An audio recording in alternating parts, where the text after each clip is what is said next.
ഹരേ രാമ രാമ രാമ ഹരേ ഹരേ, ഹരേ കൃഷ്ണ കൃഷ്ണ കൃഷ്ണ ഹരേ ഹരേ. രാമായ രാമഭദ്രായ രാമചന്ദ്രായ വേധസേ രഘുനാഥായ നാഥായ സീതായ പതയേ നമഃ. കൂജന്തൻ രാമ രാമേതി മധുരം മധുരാക്ഷരം ആരുഹ്യ കവിതാശാഖം വന്ദേ വാൽമീകി കോകിലം. വാൽമീകിരഞ്ജരി സംഭൂതൻ രാമംഭോനിധി സംഗത ശ്രീമദ് രാമായണീ ഗംഗ പുനാതു ഭുവനത്രയം. ശ്രോതാക്കൾക്ക് നമസ്കാരം.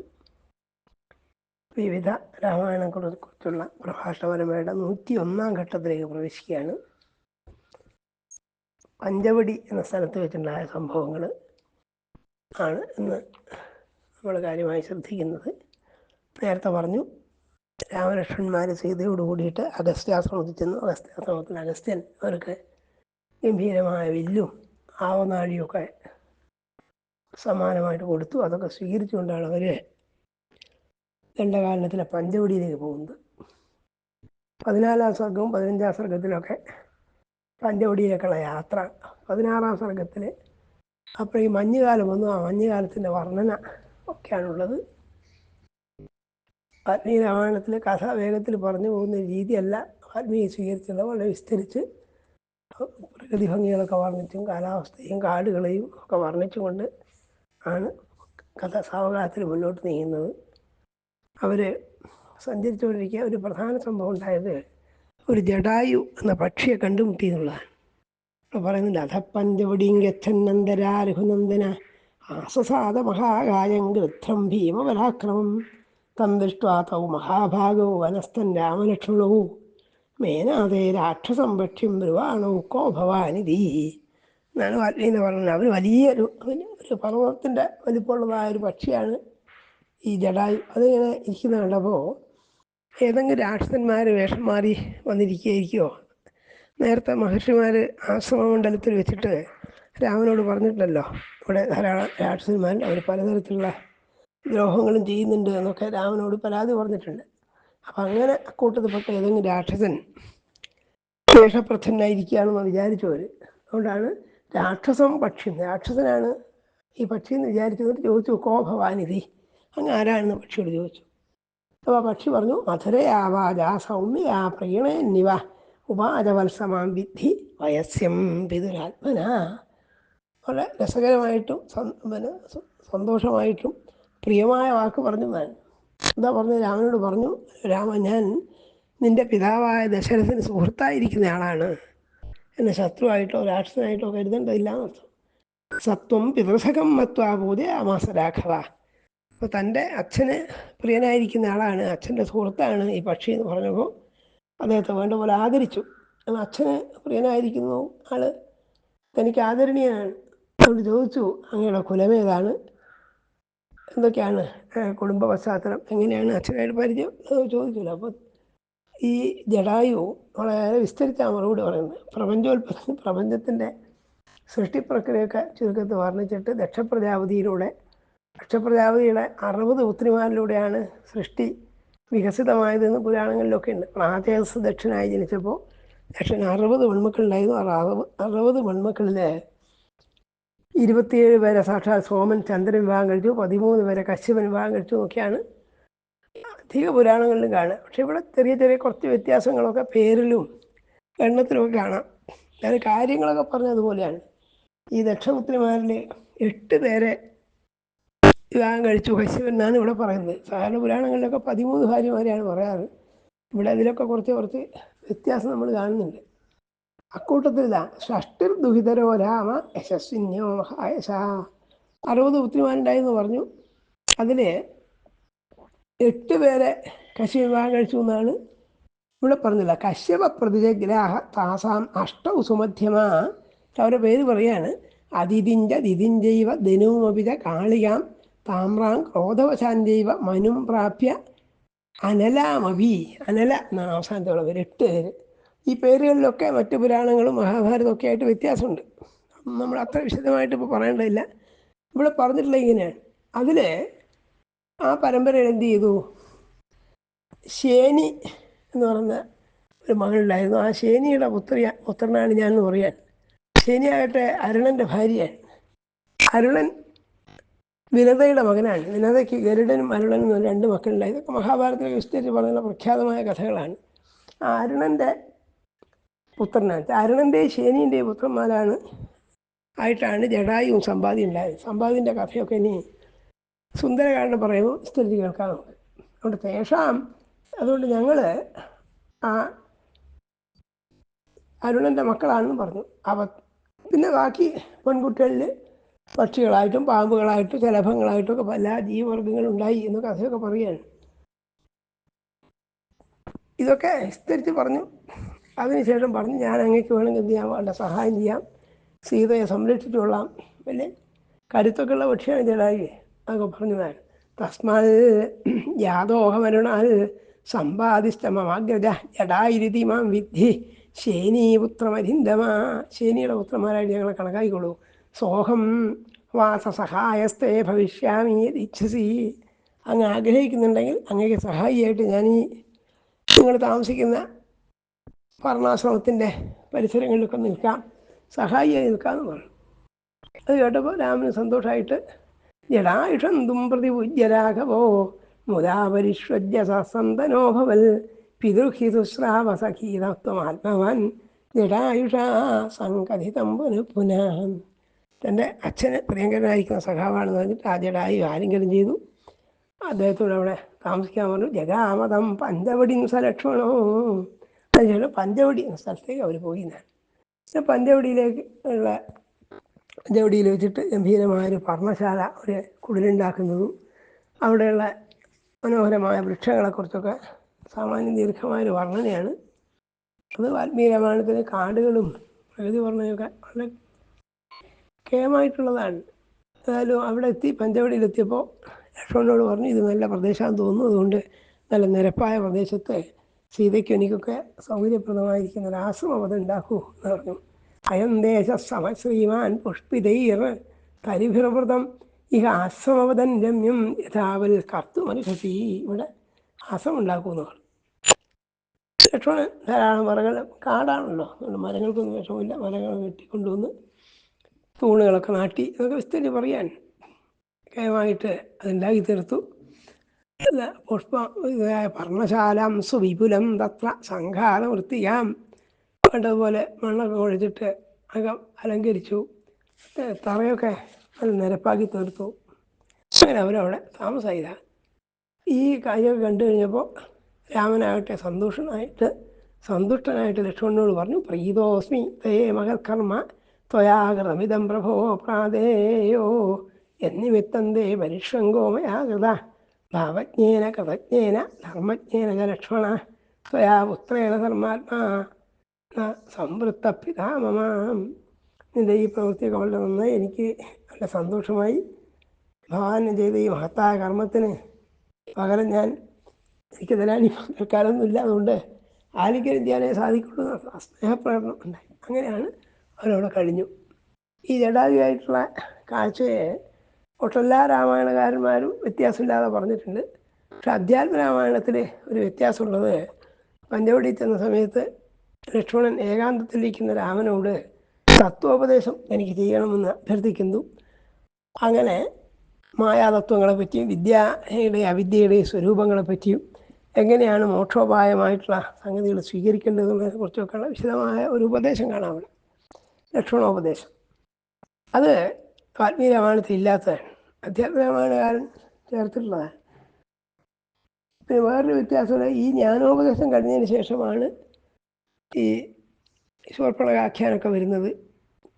അതുപോലെ ജടായുവെ കണ്ടു എന്നുള്ളതും, അതിൽ അഗസ്ത്യാശ്രമത്തിൽ നിന്ന് യാത്രാമധ്യ ജടായുവിനെ കണ്ടു എന്നാണ് കിളിപ്പാട്ടിലുള്ളത്. അത് മാത്രമേ അവിടെ വ്യത്യാസമായിട്ട് പറയാനുള്ളൂ. ഇനി ഇത് കഴിഞ്ഞ് 16ാമത്തെ സർഗത്തിലെ അവർ ഈ പഞ്ചവടി താമസിക്കാൻ തുടങ്ങിയ കാലത്താണ് ഹേമന്തകാലം വന്നു, തണുപ്പ് കാലം വന്നു. ആ ഹേമന്തത്തെ, ആ ഋതുവെ സാമാന്യം വിസ്തരിച്ചിട്ട് വർണ്ണിക്കുന്നുണ്ട് വാൽമീകി. എന്തൊക്കെയാണ് ആ കാലാവസ്ഥയിലുള്ള മാറ്റം, ഋതു ഇങ്ങനെ മാറിക്കഴിഞ്ഞപ്പോൾ ആൾക്ക് തണുപ്പുണ്ടായതും തണുപ്പ് കാലത്ത് ജനങ്ങളുടെ സ്വഭാവത്തിലുള്ള വ്യത്യാസങ്ങൾ, ഇതൊക്കെ പഴയ കാവ്യങ്ങളിലൊക്കെ ഋതുകാലങ്ങളൊക്കെ വർണ്ണിക്കുക എന്നുള്ളത് സാമാന്യമായി കാവ്യങ്ങളിലൂടെ കാണാം. കാവ്യലക്ഷങ്ങളായിട്ട് പിന്നീട് മമ്മൂട്ടിനെ പോലുള്ള ആലങ്കാരികന്മാരൊക്കെ ഇന്നതൊക്കെ കാവ്യങ്ങൾ വർണ്ണിക്കണം എന്നൊക്കെ നിർദ്ദേശിച്ചിട്ടുള്ളത് തന്നെ ഇങ്ങനെ വാൽമീകി രാമായണത്തിലൊക്കെയുള്ള ഈ വർണ്ണനകൾ കണ്ടിട്ടാണ്. അപ്പോൾ അവിടെ ഋതുകാലത്തൊക്കെയായിട്ട് വർണ്ണിക്കുന്നുണ്ട്. വള്ളത്തോണ്ട് തർജ്ജമയായിട്ട് പറയുന്നുണ്ട്, അത് കേൾക്കാം. ആ മഹാത്മാവ് ആഗസ്തൻ സുഖമായങ്ങു പാർക്കവേ ശരത്തുയർന്നു വന്നെത്തി മഞ്ഞുകാലം മനോരമം ഒരു നാൾ പുലകാലത്തു നീരാടാനെഴുന്നള്ളിനൻ ചേലുറ്റ ഗോദാവരിയാം ആറ്റിലേക്കാരുഹുന്ദുഹൻ അവൻ്റെ ബിംബെ കുടമൊന്നു ഏന്തി സീതാസമേതനായി നടക്കും വീര്യവാൻ ചെന്നാൻ താഴ്മയിൽ തമ്പി ലക്ഷ്മണൻ. അവർ ഗോദാവരിയിലാണ് കുളിയൊക്കെ, അവിടെ വെള്ളം മുക്കിക്കൊണ്ടുവരാൻ അവിടെ പോയി. ആ സമയത്ത് ലക്ഷ്മണനാണ് ജ്യേഷ്ഠനെ ഈ കാനന ഭംഗികളൊക്കെ കാണിച്ചുകൊണ്ട് ഹേമന്തകാലം വന്നപ്പോൾ വ്യത്യാസങ്ങളൊക്കെ പറയാം. ഇതാ വന്നു ഭഗവാൻ ഇഷ്ടപ്പെട്ട കാലം പ്രിയം വധാ.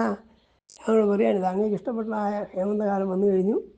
അപ്പോൾ അതുകൊണ്ട് എന്തൊക്കെയാണ് പ്രകൃതിയിൽ മാറ്റം ഉണ്ടായത്? മഞ്ഞാലുണർന്നു പോയി ലോകം, ഓടി സസ്യം തഴച്ചതായി, ഭൂമിയിലൊക്കെ സസ്യലതാദികളൊക്കെ മുളച്ചു പൊങ്ങി, അഭോഗ്യമായി തീർന്നു ജലം. ഒരു മഞ്ഞുകാലം വന്നപ്പോൾ ഉണ്ടായ ഒരു മാറ്റം എന്താണ്? ജലം ആളുകൾക്ക് അത്ര സുഖമില്ലാതെ, തണുപ്പാണല്ലോ. തണുപ്പ് കാലത്ത് തണുത്ത വെള്ളം കുടിക്കാനും സുഖം ഉണ്ടാവില്ല. അതുകൊണ്ട് ജലം അത്ര എന്തല്ല, അഭോഗ്യമാണ്, ഭോഗിക്കത്തക്കതല്ല. മറിച്ച് തീയോ സൗഭാഗ്യശാലിയായി, തീയാകട്ടെ വലിയ പ്രാധാന്യം കിട്ടിയതാണ്. തീ കാരണം ചൂട് പിടിപ്പിക്കണം എന്ന് ആൾക്ക് തോന്നുമല്ലോ. കൃഷ്ണഗാഥയിൽ ചെറുശ്ശേരി പറയുന്നുണ്ട്, തീക്കും തന്നുള്ളിലേ തോന്നിത്തുടങ്ങിയതേ തീക്കായ വേണം എനിക്കും എന്ന് ഹേമന്തവർണ്ണിയും പറയും. ഹേമന്തകാലത്ത് അത്രയും തണുപ്പുണ്ടായതാണ്, തീക്ക് പോലും തീക്കാനും തോന്നിയതാണ്. ഒരു തീ എന്ത് ചെയ്തു? സൗഭാഗ്യശാലിയായതാണ് വള്ളത്തോളിൻ്റെ അർത്ഥം. അങ്ങനെയുള്ള ഇവിടെ എന്തൊക്കെയാണ് സംഭവിച്ചതെന്ന് പറയാം. സ്വതേ കട്ടിമഞ്ഞുള്ളൊന്നീ സൂര്യനാകുന്നതിൽ, ഇപ്പോൾ ഈ സ്വതേ തന്നെ ഹിമാലയത്തിൽ മഞ്ഞാണ്. ഇപ്പം മഞ്ഞിൻ്റെ വീഴ്ചയും കൂടി ആരംഭിച്ചപ്പോൾ എന്ത് ചെയ്തു? സാർത്ഥനാമാവായിട്ടുണ്ട മഞ്ഞു മാമല. ആ ഹിമാലയം ശരിക്കും ഹിമാലയം തന്നെയായതാണ്. ഹിമം കൊണ്ട് പൊതിഞ്ഞു. ഇങ്ങനെ ഓരോന്ന് വെളിക്കില്ല കിടപ്പൊന്നാക്കിയ മഞ്ഞും തണുപ്പുമായി പാരം നീളുന്നിതതിനാ പുഷ്യജ്ഞേയങ്ങൾ അല്ലുകൾ സൗഭാഗ്യം സൂര്യനെ ചേർത്തു മഞ്ഞാൽ ചെങ്ങിയ ചന്ദ്രനോ. മഞ്ഞുകൊണ്ട് ചന്ദ്രനൊക്കെ എന്ത് ചെയ്തു? മങ്ങിപ്പോയി. സൂര്യനാട്ടെ കൂടുതൽ ഉദിച്ചു വരുമ്പോൾ തേജസ്സുള്ളതായി തോന്നി. കാരണം മഞ്ഞൊക്കെ സൂര്യൻ്റെ ഉദയത്തോടു കൂടി മഞ്ഞൊക്കെ ഇല്ലാതാവും. അപ്പോൾ സൂര്യൻ കൂടുതൽ തിളങ്ങിയതായിട്ട് തോന്നി. സ്വതേ കുളിരേകുന്നോനിപ്പോൾ മഞ്ഞിൻ്റെ ചേർത്തയാൽ കാലത്ത് ഇരട്ടിക്കുളിരോടോടിപ്പൂവൻ പശ്ചിമാനിലൻ. സ്വതേ തന്നെ കാറ്റിന് കുറച്ച് തണുപ്പുണ്ട്, ഇപ്പോൾ ഈ മഞ്ഞുകാലം കൂടി വന്നപ്പോൾ തണുത്ത കാറ്റടിക്കാൻ തുടങ്ങി. അങ്ങനെ ഓരോന്നായിട്ട് പറയാൻ ഇങ്ങനെയൊക്കെ ഉള്ളതായ മഞ്ഞുകാലം വന്നു എന്ന് വിസ്തരിച്ച് പറഞ്ഞ് കുറേ ശ്ലോകങ്ങളുണ്ട്. അതൊക്കെ ആ പ്രകൃതി ഭംഗിയെ വയ്ക്കാൻ വേണ്ടിയിട്ട് പറഞ്ഞാണ്. ഇക്കാലത്ത് നരവ്യാഘ്ര ദുഃഖം ഉൾക്കൊണ്ട് ധാർമ്മികൻ നിങ്കൽ ഭക്തിയാ തപം ചെയ്യുകയാണല്ലോ ഭരതൻ പുരാ. ഇങ്ങനെയൊക്കെ പറഞ്ഞുകൊണ്ടിരിക്കെ ആ ഭരതനെക്കുറിച്ചും ലക്ഷ്മണൻ പരാമർശിച്ചു. ആ ലക്ഷ്മണൻ സിംഹാസനത്തിൽ ഇരിക്കാതെ ജ്യേഷ്ഠനെ തന്നെ തപസ് ചെയ്തുകൊണ്ട് അവിടെ കഴിയുന്നുണ്ടാവാം എന്ന് ഞാൻ വിചാരിക്കുന്നു. അച്ചയും മേന്മയും നാനാ ഭാഗത്താർത്ഥം വെടിഞ്ഞവൻ കിടക്കുന്നു കുളിർനിലത്ത് അങ്ങ് നോൻപും തപസ്സുമായി. ഈ തണുത്ത കാലത്ത് പോലും ആ ദൃഢബുദ്ധിയോട് കൂടിയിട്ട് ഭരതൻ താപസവൃത്തി തുടരുന്നുണ്ടാവാം എന്നൊക്കെ പറഞ്ഞു. അങ്ങനെയൊക്കെ പറയും. എന്നെ പോകുന്ന ലോകോക്തി മാറ്റിനാൻ ഭരതൻ വരം. അതിലൊക്കെ ശ്രദ്ധേയമായ നിരീക്ഷണം നടത്തുന്നുണ്ട് ലക്ഷ്മണൻ പറഞ്ഞു, സാധാരണ ലോകത്ത് പറയാറുള്ളത് മക്കൾക്ക് അമ്മയുടെ സ്വഭാവമാണ് അധികം ഉണ്ടാവുക എന്ന് പറയും. പക്ഷെ ഭരതൻ അതിനെ തിരുത്തുക ചെയ്തത്. അമ്മയായ കൈകേയിക്കുള്ളതായ ദുഷ്ടതയോ ഒന്നും ആ ഭരതനില്ലല്ലോ എന്നൊക്കെ പുറത്താണ്. ഈ ലക്ഷ്മണനാണ് കുറേ മുമ്പ് നമ്മൾ കണ്ടത്. ചിത്രകൂടത്തിലേക്ക് പ്രവേശിക്കുന്ന ഭരതനെ കണ്ടിട്ട് നമ്മളെ നശിപ്പിക്കാനും ദ്രോഹിക്കാനാണ് വരുന്നതെന്നൊക്കെ പറഞ്ഞ ആളാണ്. അപ്പോൾ അന്ന് രാമൻ അതിനെ കഠിനമായി വിമർശിക്കുകയും ചെയ്തു.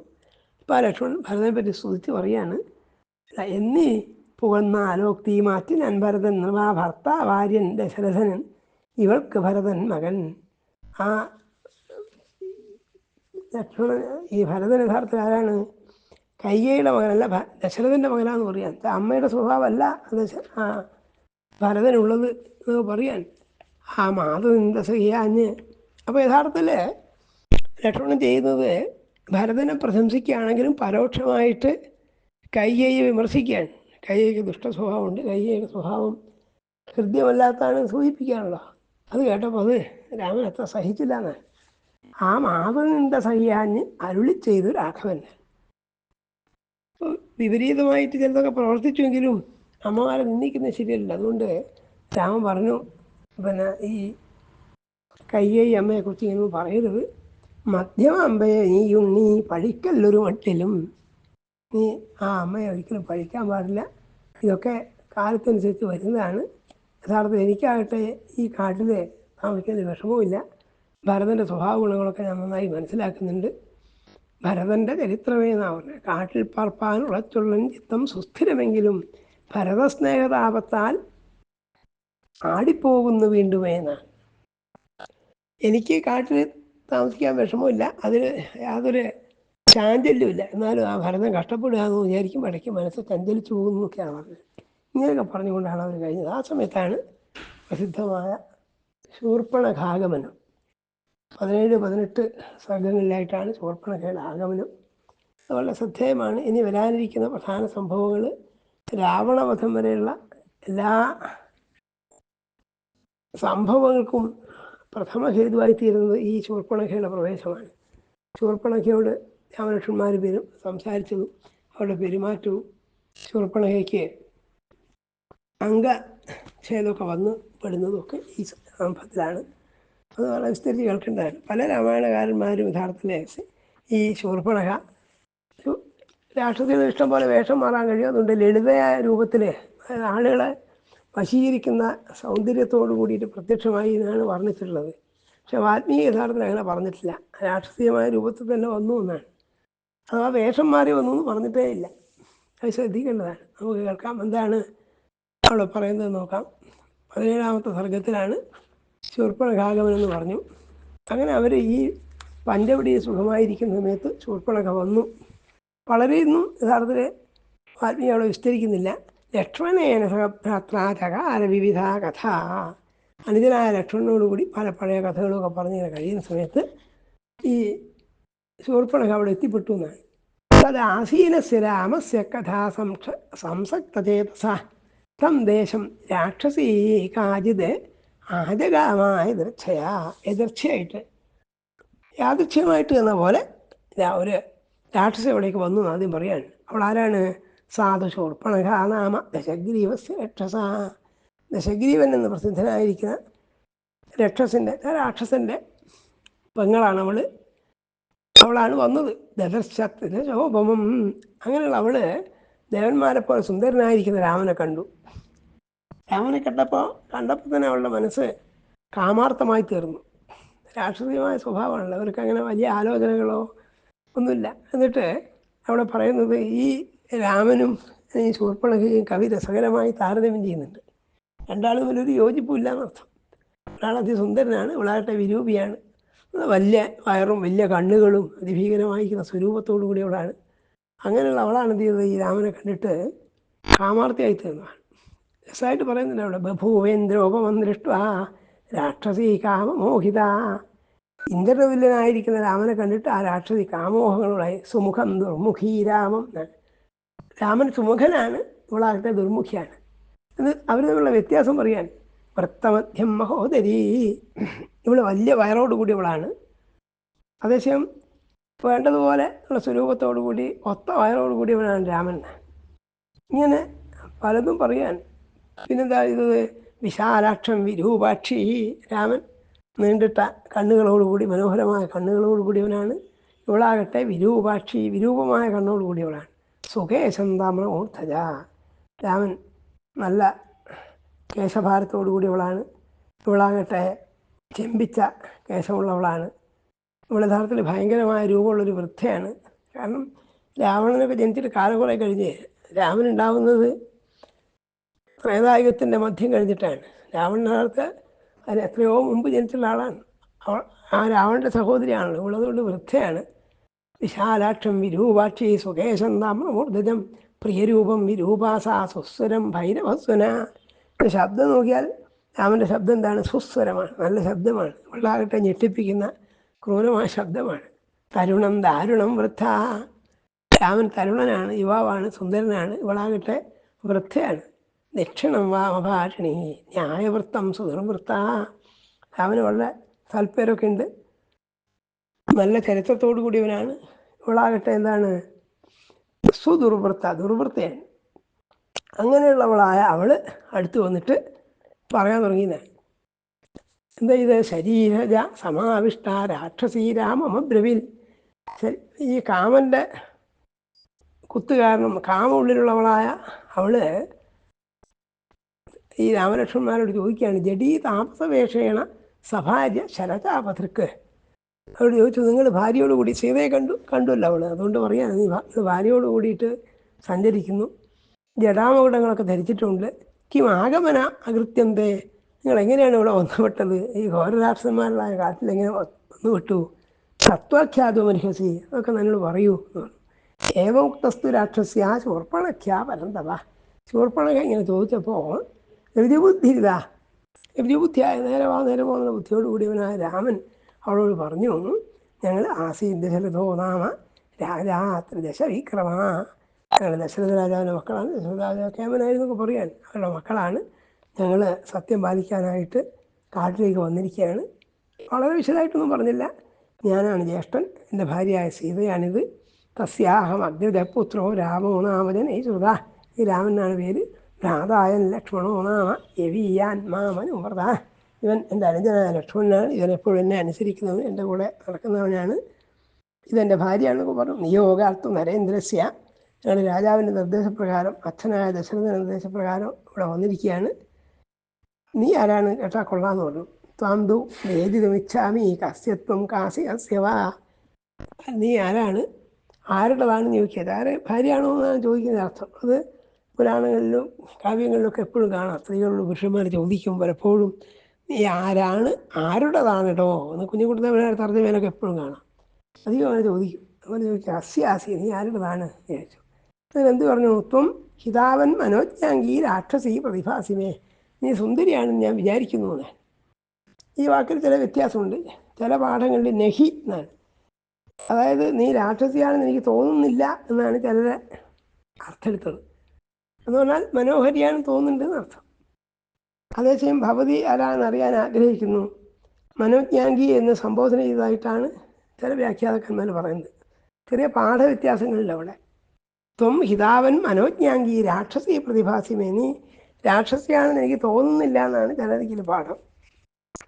അപ്പം ഇത് കണ്ടിട്ടാണ് പലരും വ്യാഖ്യാതാക്കൾ പിന്നീട് രാമൻ തൽക്കാലത്തേക്ക് ആ സുന്ദരിയായ അവളെ കണ്ടിട്ട് ഭ്രമിച്ചു പോയി, അതിൻ്റെ പേരിലാണ് രാമൻ ഇങ്ങനെ പറഞ്ഞതെന്നൊക്കെ പറയുന്നത്. യഥാർത്ഥത്തിൽ അവൾ ക്രൂരമായ രൂപത്തോടുകൂടി, രാക്ഷസീയമായ രൂപത്തോടുകൂടി തന്നെയാണ് പ്രത്യക്ഷമായത്. അത് പലരും ശ്രദ്ധിക്കാറില്ലാന്ന് മാത്രം. കാരണം മറ്റ് രാമായണകാരന്മാരൊക്കെ പലപ്പോഴും ലളിത വേഷം ധരിച്ച് മോഹിപ്പിക്കുന്ന രൂപത്തിൽ, കാമിനി രൂപത്തിൽ വന്നു എന്നാണ് പറഞ്ഞിട്ടുള്ളത്. അതുകൊണ്ടാണ്, അത് കേട്ടിട്ടാണ് നമുക്ക് കൂടുതൽ ശീലം. വാൽമീകി അങ്ങനെ പറഞ്ഞിട്ടില്ല. അതുകൊണ്ടാണ് നേരത്തെ കണ്ടുമല്ലോ, രാമനെയും സീതയും ഈ ശൂർപ്പണഖയും താരതമ്യപ്പെടുത്തുമ്പോൾ അവർ നമ്മളുടെ ശരീരസ്ഥിതിയുടെ വ്യത്യാസമൊക്കെ വിപരീത ദിശയിലാണെന്ന് അവിടെ ബോധിപ്പിച്ചിട്ടുണ്ട്. ഏതായാലും അവൾ ഈ രാമൻ്റെ ചോദ്യം കേട്ടപ്പോൾ പറഞ്ഞു, സാബരവീ വചനം ശ്രുത്വ രാക്ഷസിയും അതിനർദ്ദിത. കാമം കൊണ്ട് പൊളയുന്നവളായ അവൾ പറഞ്ഞു, സ്വയതാൻ രാമ തത്വാർത്ഥം വക്ഷ്യാമി. തത്വമൊക്കെ മനസ്സിലാക്കിക്കോളൂ, ഞാൻ പറയാമെന്നുണ്ട്. ഒരു വളച്ചുകെട്ടുമില്ലാതെയാണ് അവൾ പറഞ്ഞത്. രാവണൻ എന്ന് പറഞ്ഞ കേമനായ രാക്ഷസനുണ്ട്, ഞാൻ അയാളുടെ സഹോദരിയാണ്. എനിക്ക് ജ്യേഷ്ഠനായിട്ട് ഈ കുംഭകർണൻ, എപ്പോഴും ഉറങ്ങിക്കൊണ്ടിരിക്കുന്ന കുംഭകർണനുണ്ട്. പിന്നെ വിഭീഷണൻ എന്ന് പറയുന്ന ഒരാളുണ്ട്. അതൊക്കെ പറയുകയും ചെയ്തു. എന്നിട്ട് പറഞ്ഞു, താനകം സമതിക്രാന്താം രാമത്വാപൂർവ ദർശനാൽ. ഞാൻ അങ്ങയെ കണ്ടിട്ട് അങ്ങയിൽ തന്നെ ഭ്രമമുള്ളവളാണ്. ഞാൻ മനസ്സുകൊണ്ട് അങ്ങയെ ഭർത്താവായി വരിച്ചു കഴിഞ്ഞു. ഞാൻ സമുപേദാസ്മിഭാവേന ഭർത്താരം പുരുഷോത്തമം. അത് സമ്മതം ഉണ്ടോ എന്നുള്ള വിചാരമൊന്നും അവൾക്കില്ല എന്നർത്ഥം. ഞാൻ അങ്ങേ എന്ത് ചെയ്തിരിക്കുന്നു, ഭർത്താവായിട്ട് പുരുഷനായി സ്വീകരിച്ചിരിക്കുന്നതുകൊണ്ട് എന്നെ സ്വീകരിക്കൂ എന്ന് പറയുക മാത്രമല്ല, ഈ സീതയെ ചൂണ്ടിക്കാണിച്ചിട്ട് പറഞ്ഞു, ഈ കഴിവുകെട്ടവളായ കുഴിഞ്ഞ വയറോടുകൂടി അവളെ കൊണ്ട് എന്ത് കാര്യം എന്നാണ്. എൻ്റെ കൂടെ എന്നെ ഭാര്യയായി സ്വീകരിച്ചു കഴിഞ്ഞാലോ, ഞാൻ വളരെയധികം ശക്തിയും ബലവും വീര്യമൊക്കെ ഉള്ളവളാണ്, എന്ത് രൂപവും സ്വീകരിക്കാൻ കഴിയുന്നവളാണ്, ഏത് പ്രദേശത്തും സഞ്ചരിക്കാൻ കഴിയുന്നവളാണ്. എന്നോട് കൂടിയിട്ട് അങ്ങേക്ക് ലോകം മുഴുവൻ സഞ്ചരിച്ച് കാമങ്ങളൊക്കെ അനുഭവിക്കാം. അതുകൊണ്ട് ഇവളെ കൊണ്ട് എന്ത് കാര്യം തന്നെ, ഇനി ഇവളെ കൊണ്ട് വല്ല ഉപദ്രവം ഉണ്ട് താനും. അവിടെ ഞാൻ വേണം എന്ത് ചെയ്യാം, ഇവളെ തിന്നുകൊള്ളാമെന്നാണ്. ഇത്ര ഒരാൾക്ക് പ്രണയം തോന്നിക്കുന്ന വാക്കാണോ യഥാർത്ഥത്തിൽ പറയുന്നതാണ്. ഈ ഭാര്യയെയും അനുജനായ ലക്ഷ്മണനെ ഞാൻ ഭക്ഷിച്ചോളാം, പിന്നെ അവരെ കൊണ്ടുള്ള ശല്യമില്ലല്ലോ. നമുക്ക് സുഖമായി നടക്കാം എന്നാണ് അവൾ പറഞ്ഞത്. ഇതാ ഇമാം വിരൂപാം അസതീം കരാളാം നിർണതോദരീം അനേന സഹതേ ഭ്രാത ഭക്ഷയിഷ്യാമി മാനുഷീം. മനുഷ്യ സ്ത്രീയായി ഇവളെ ഞാൻ എന്ത് ചെയ്താൽ തിന്നു കളഞ്ഞാം എന്ന് പറഞ്ഞിട്ടാണ്. അപ്പോൾ ഒരാളോട് കാമാഭ്യർത്ഥന ചെയ്യുന്ന ഒരാൾ ഇത്രയധികം വിപരീത വാക്കുകളും ഒക്കെ തോന്നുകയാണ്. രാമൻ്റെ മനോഭാവം എന്താണെന്നൊന്നും മനസ്സിലായിട്ടല്ല. അവൾക്ക് കാമം മാത്രമേ മുമ്പിൽ ഉണ്ടായിരുന്നുള്ളൂ. ഇതാണ് നമ്മളെ ചിലരൊക്കെ പറയുന്നത് ശൂർപ്പണഖ കാമാഭ്യർത്ഥന ചെയ്തു അഥവാ പ്രണയാഭ്യർത്ഥന ചെയ്തു. അതിന് രാമൻ ഒരു സ്ത്രീയോട് കാണിക്കേണ്ട ഒരു ദയവുമില്ലാതെ നിരസിച്ചു കളഞ്ഞു നോക്കി. യഥാർത്ഥത്തിൽ അവൾക്ക് കാമം മാത്രമേ ഉണ്ടായിരുന്നുള്ളൂ, ഔചിത്യബോധം ലെവലേഷൻ ഉണ്ടായിരുന്നില്ല. ഒരാൾ ഭാര്യയോട് കൂടിയിരിക്കുന്ന ഒരാളുടെ ചെന്നിട്ട് എന്നെ വിവാഹം കഴിക്കണം, ഇവിടെ ഞാൻ കൊന്നോളാം എന്ന് പറഞ്ഞാൽ ആർക്ക് എന്ത് താല്പര്യം ഉണ്ടാവാന്ന് പോലും അവൾ വിചാരിക്കുന്നില്ല. അങ്ങനെ അവൾ ആ രാക്ഷസീയമായ സ്വഭാവത്തോടു കൂടിയാണ് പറഞ്ഞത്. അപ്പോൾ രാമൻ എന്ത് ചെയ്തു? ഇവളുടെ വിഡ്ഢിത്തമൊക്കെ കണ്ടിട്ടായിരിക്കാം കുറച്ചൊരു പരിഹാസത്തിൽ പറഞ്ഞു. പരിഹസിക്കാൻ വേണ്ടിയാണ് പറയുന്നത്. ഈ ബുദ്ധിയില്ലാത്ത ശൂർപ്പണഖയ്ക്ക് മനസ്സിലായില്ല. സ്വേച്ഛയാ ശ്രക്ഷയാവാന സ്മിതപൂർവ്വം അസാബ്രവി. ചിരിച്ചുകൊണ്ടാണ് രാമൻ പറഞ്ഞത്. ആ ചിരിയും അത് കേട്ടപ്പോൾ അവൾ തെറ്റിദ്ധരിച്ചു എന്ന് മാത്രം. അദ്ദേഹം എന്ത് പറഞ്ഞു? നീ പറഞ്ഞൊക്കെ ശരിയായിരിക്കാം, പക്ഷേ കൃതദാരോസ്മി, ഞാൻ ഭാര്യയോട് കൂടിയവനാണ്. അതുകൊണ്ട് നീയാകട്ടെ സ്വപത്നികൾ ഇഷ്ടപ്പെടുന്നവളല്ല. എനിക്കൊരു ഭാര്യ ഉണ്ടായിരിക്കാൻ നിന്നെ രണ്ടാമത് ഞാൻ സ്വീകരിച്ചു കഴിഞ്ഞാൽ പിന്നെ രണ്ട് ഭാര്യമാരൊരു പുരുഷൻ ഉണ്ടായിക്കഴിഞ്ഞാൽ അവർ തമ്മിൽ ഒരു സുഖം ഉണ്ടാവില്ല. അതുകൊണ്ട് നിനക്ക് നല്ല എന്താണ്, എന്നെ ഭരിക്കേണ്ട ആവശ്യമില്ല. ഇല്ല, ഈ അനുജനുണ്ടല്ലോ ഇവൻ അകൃതധാരനാണെന്ന് പറഞ്ഞു, ഭാര്യ ഇല്ലാത്തവനാണെന്ന് അർത്ഥം. അതിനെപ്പറ്റിയും ചില വ്യാഖ്യാതാക്കൾക്ക് വ്യത്യസ്തങ്ങളായ അഭിപ്രായങ്ങളുണ്ട്. ഇവിടെ അർത്ഥം എന്താണെന്ന് വെച്ചാൽ ഇപ്പോൾ ഇവൻ്റെ കൂടെ ഭാര്യ ഇല്ല എന്നർത്ഥം എടുക്കാം. വിവാഹം കഴിച്ചിട്ടേ ഇല്ല എന്നർത്ഥം അകൃതധാര എന്ന പദത്തിന് ഇല്ല എന്നാണ് ചില വ്യാഖ്യാതാക്കളുടെ പക്ഷം. ചില പറഞ്ഞ് രാമൻ അവളെ വഞ്ചിക്കാൻ വേണ്ടിയിട്ട് സത്യസന്ധനായ രാമൻ കളവ് പറഞ്ഞു എന്നാണ്. അങ്ങനെയുള്ള വാസ്തവത്തിൽ ശ്രീമാൻ അകൃതധാരസ്ഥ, ഇവൻ അകൃതധാരനാണ്, ഭാര്യ ഇല്ലാത്തവനാണ്. ഭാര്യ ഇപ്പോൾ കൂടെ ഇല്ല എന്നർത്ഥം. അതുകൊണ്ട് എന്ത് ലക്ഷ്മണോ നാമ വീര്യവാൻ, അതുകൊണ്ട് ഇവനെ നിനക്ക് എന്ത് ചെയ്യാം, ഭർത്താവായി സ്വീകരിക്കാം. സുന്ദരനാണ്, മിടുക്കനാണ്. അനുരൂപസ്ഥതയെ ഭർത്ത രൂപസ്യാസ്യ ഭവിഷ്യതി. അപ്പോൾ തമാശയായിട്ടാണ് പറഞ്ഞതെന്നർത്ഥം, ഗൗരവമായിട്ടല്ല. അല്ലെങ്കിൽ അത്രയധികം ജ്യേഷ്ഠ ഭക്തിയോടുകൂടി ഭാര്യയെപ്പോലും കൊട്ടാരത്തിൽ വിട്ടുവെച്ച് വന്ന ഒരു അനുജനെ അപഹസിക്കാന്നൊക്കെ ഉള്ളൊരു വാക്ക് രാമൻ പറയാനിടയില്ല. അതേ ഇവളുടെ ബുദ്ധിവിനെ ഓർത്തിട്ട് അവളെ പരിഹസിക്കാന്നൊക്കെ ഉള്ള പറയുകയാണ്. അത് മനസ്സിലാവാത്ത ഈ ശൂർപ്പണഖയാകട്ടെ ഉടനെ തന്നെ എന്ത് ചെയ്തു? കാമമോഹിത വിസർജ്യ രാമം, രാമനെ വിട്ടൊഴിച്ചിട്ട് ലക്ഷ്മണൻ്റെ അടുത്ത് ചെയ്യുന്നു. അതുകൊണ്ട് തന്നെ അറിയാം അവൾക്ക് യഥാർത്ഥത്തിൽ കാമം മാത്രമേ ഉണ്ടായിരുന്നുള്ളൂ, പ്രേമമൊന്നും ഇല്ല എന്നർത്ഥം. പ്രണയിക്കുന്നവർ ഇവരെ ഇല്ലെങ്കിൽ മറ്റേ ആൾ മതി എന്ന് പറയുകയല്ല ചെയ്യുക. അതുകൊണ്ട് അവൾക്ക് ആരെങ്കിലും ഒരാളെ പ്രാപിക്കണം എന്നുള്ള കാമാസക്തി മാത്രമേ ഉണ്ടായിരുന്നുള്ളൂ. അവൾ ലക്ഷ്മണൻ്റെ അടുക്കത്ത് പറഞ്ഞു, എന്നെ സ്വീകരിക്കുമോ? മയാസഹ സുഖം സർവാൻ ദണ്ഡകാൻ വിചരീക്ഷസി, എന്നോടൊപ്പം ഈ ദണ്ഡകവനത്തിലൊക്കെ സുഖമായി സഞ്ചരിക്കാമെന്ന്. അപ്പോഴൊക്കെയും കാമത്തിലും സുഖഭോഗങ്ങളിലും കാമക്രിയകളിലൊക്കെയാണ് അവളുടെ മനസ്സുള്ളത്. തഥാ ശൂർപ്പണഖീം സ്മിത്വാ ലക്ഷ്മണോ യുക്തമബ്രവിൽ, ലക്ഷ്മണനോട് ചിരിച്ചുകൊണ്ട് പറഞ്ഞു അർത്ഥം. ഇവളുടെ വിഡ്ഢിത്തം കേട്ടിട്ടാണ് അവർ പരിഹസിക്കായിരുന്നത്. ആൾ പറഞ്ഞു, ഇതാ ഞാൻ ഈ ജ്യേഷ്ഠനായ രാമൻ്റെ ദാസനെ പോലെ ഉള്ള ആളാണ്, നീ വളരെ കേമത്തിയായ ആളാണല്ലോ, അപ്പോൾ ഒരു ദാസൻ്റെ ഭാര്യയായിരിക്കുക എന്നൊന്നും അത്ര സുഖപ്രദമല്ല. അതുകൊണ്ട് ഞാൻ നിനക്ക് യോജിച്ചവനല്ല, ജ്യേഷ്ഠനാകട്ടെ യോഗ്യനാണ്, ജ്യേഷ്ഠനോട് തന്നെ പറയുന്നു. അവൾ രണ്ടാമതും രാമൻ്റെ അടുത്തേക്ക് തന്നെ വന്നു. ഇങ്ങനെ അവൾ അങ്ങോട്ടും ഇങ്ങോട്ടും ഓടി. അപ്പോൾ ഇത് ഒരു പ്രാവശ്യം കഴിഞ്ഞപ്പോൾ അവൾക്ക് ഒരാൾ ദേഷ്യം വന്നു. അവളെന്ത് ചെയ്തു? ഈ വിരൂപം, ഞാൻ ഈ അസത്തായിരിക്കുന്ന ഈ സീതയെ ഭക്ഷിക്കാമെന്ന്, ഭാര്യ വൃദ്ധാം പരിത്യജ്യ. രാമനോട് വീണ്ടും പറയാണ്, ഈ ഒന്നിനും കൊള്ളാത്തവളായ ഈ ഭാര്യ ഉപേക്ഷിച്ചിട്ട് എൻ്റെ കൂടെ വരൂ എന്ന് പറഞ്ഞു. ഇങ്ങനെ പറഞ്ഞു കഴിഞ്ഞപ്പോൾ അവൾ ആ കരാളരൂപിയായിരിക്കുന്ന അവൾ സീതയോടുകൂടി ഇരിക്കുന്നിട്ട് ആ രാമനോട് പറയാണ്, വിലക്ഷണയും ദുഷ്ടയൊക്കെയാണ് അവളെ ഞാൻ കൊന്നുകൊള്ളാം എന്ന് പറഞ്ഞു. ഇങ്ങനെ പറഞ്ഞിട്ട് എന്ത് ചെയ്തു? ആ സീതയെ പിടിച്ചു തിന്നാന്നൊക്കെ ഓടിച്ചില്ല ചെയ്തത്. അദ്യേമം ഭക്ഷയിഷ്യാമി പശ്ചതസ്തവം അനുഷിം ഇത്യുക്ത്വാ മൃഗശാവാക്ഷി അലാതസ്യ അദ്യശേക്ഷണ. അതായത് അവളുടെ രൂപമൊക്കെ വലിയ കൊള്ളിമീൻ പോലെ മിന്നുന്ന കണ്ണോട് കൂടിയിട്ട് ചെന്നു എന്നാണ്. എന്നിട്ട് ആ സീതയെ ഭക്ഷിച്ചു കളയാം എന്നുള്ളതിലേക്കാണ് ചെന്നത്. അത് കണ്ടപ്പോൾ രാമൻ പറഞ്ഞു, ലക്ഷ്മണ, ഇതിനോടൊന്നും പരിഹസിക്കാൻ നിൽക്കരുത്, ഇവരോടൊന്നും പരിഹാസവാക്കോ തമാശയോ പറഞ്ഞിട്ട് കാര്യമില്ല. ക്രൂരീ നാര്യ സൗമിത്രേ പരിഹാസം കഥഞ്ജന, ഇവരോടൊന്നും പരിഹസിച്ച വാക്കൊന്നും പറഞ്ഞിട്ട് കാര്യമില്ല, അതൊക്കെ മനസ്സിലാക്കാൻ സാധിക്കില്ല. അതുകൊണ്ട് ഇവളെ വേഗത്തിൽ വിരൂപയാക്കി തീർക്കൂ. രാക്ഷസിയും പുരുഷവ്യാഘ്ര വിരൂപയിതുമർഹസി. അത് കേട്ട ഉടനെ തന്നെ ലക്ഷ്മണൻ വാളെടുത്തിട്ട് അവളുടെ ഉദ്ധൃത്യ ഖഡ്ഗൻ ഛിച്ഛേദ കർണനാശയ മഹാബല. കാതും ചെവിയും മൂക്കൊക്കെ മുറിച്ച് കളഞ്ഞു എന്ന് വാൽമീകി പറയുന്നുള്ളൂ. മല മുറിച്ച് കളഞ്ഞു എന്ന് പറഞ്ഞിട്ടില്ല. അതൊക്കെ പിൽക്കാലത്തുള്ള രാമായണകാരന്മാർ പലരും കൂട്ടിച്ചേർത്താണ്. അപ്പം അങ്ങനെ ദേഷ്യം വന്നു, ആ കാതും മൂക്കും അരിഞ്ഞു കളഞ്ഞു. അപ്പോൾ രക്തപ്രവാഹം ശരീരത്തിലുണ്ടായി. അവൾ അലറിക്കൊണ്ട് വേദന സഹിക്കാൻ വയ്യാതെ ഓടിപ്പോവുകയും ചെയ്തു. പിന്നീടാണ് തുടർന്നുള്ള സംഭവങ്ങളൊക്കെ നമുക്ക് കാണാം. ഇതേ രംഗം തന്നെ മറ്റ് രാമായണകാരന്മാർ എങ്ങനെയൊക്കെ വ്യത്യസ്തങ്ങളായിട്ട് എഴുതിയിട്ടുണ്ടെന്ന് കാണാം. ഇപ്പോൾ തന്നെ കുറച്ച് ദീർഘിച്ചു സംശയം, അതുകൊണ്ട് ഇപ്പോഴും ഇവിടെ സമാപിപ്പിക്കുകയാണ്. അടുത്ത പ്രഭാഷണത്തിൽ തുടർന്നുള്ള സംഭവങ്ങൾ കാണാം. എല്ലാവർക്കും നമസ്കാരം.